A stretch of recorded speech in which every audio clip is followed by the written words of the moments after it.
نحمده ونصلي ونسلم على رسوله الكريم اما بعد فاعوذ باللہ من الشیطان الرجیم بسم اللہ الرحمن الرحیم۔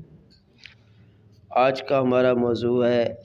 اسرا، اس کے معنی اور اس کے مفہوم اور اس کے حقیقت کے بارے میں کہ اسرا کہتے کس کو ہے،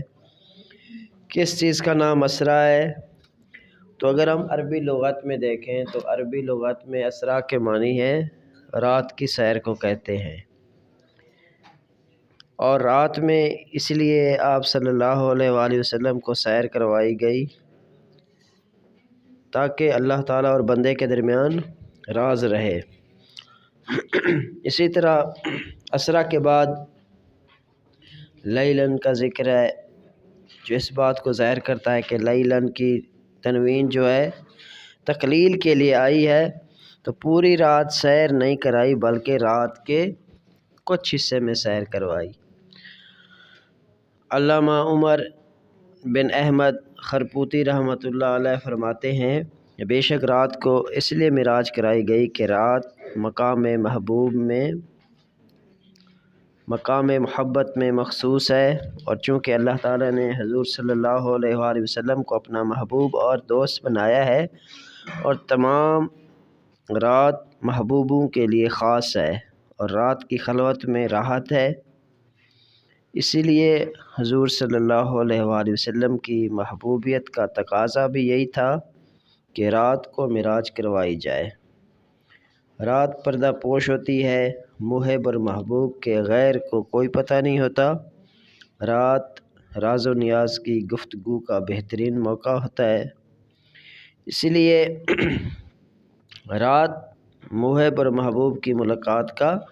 وقت ہوتا ہے، اس لیے اللہ تعالیٰ نے اپنے حبیب کو رات کی سیر کروائی اور اس کی وجہ بھی ساتھ بتا دی کہ دن نے رات پر فخر کیا کہ مجھ سے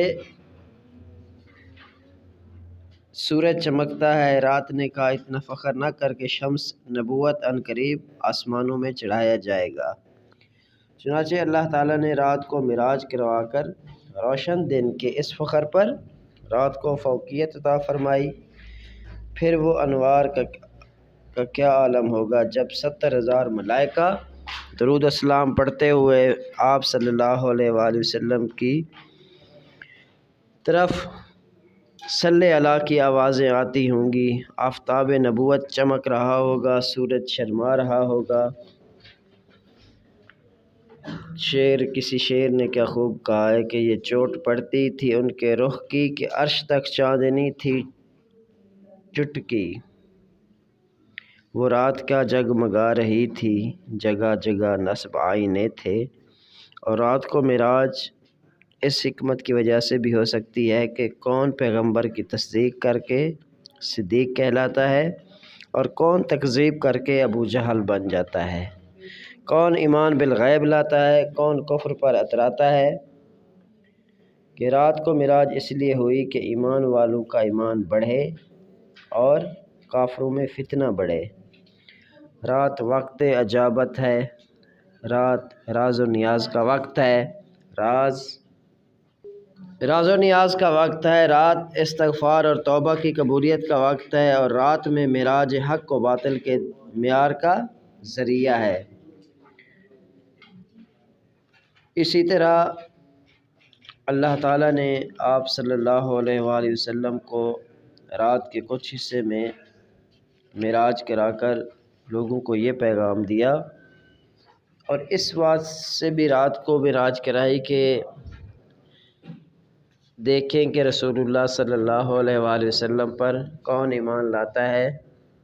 اور کون ایسا شخص ہے جو آپ صلی اللہ علیہ وآلہ وسلم کی تکذیب کرتا ہے، آپ صلی اللہ علیہ وسلم کو جھٹلاتا ہے، یعنی جنہوں نے آپ صلی اللہ علیہ وسلم کی تصدیق کی وہ صدیق کہلائے، اور جنہوں نے آپ صلی اللہ علیہ وآلہ وسلم کی تکذیب کی وہ ابو جہل کہلائے۔ اس لیے اللہ تعالیٰ نے آپ صلی اللہ علیہ وآلہ وسلم کو رات کے کچھ حصے میں سیر کرانے کا ایک مقصد یہ بھی تھا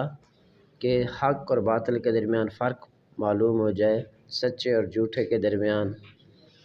واضح ان کو عیاں ہو جائے کہ کون آپ صلی اللہ علیہ وسلم کی تصدیق کرنے والا ہے اور کون آپ صلی اللہ علیہ وسلم کی تکذیب کرنے والا ہے۔ تو یہ آج کا ہمارا موضوع تھا۔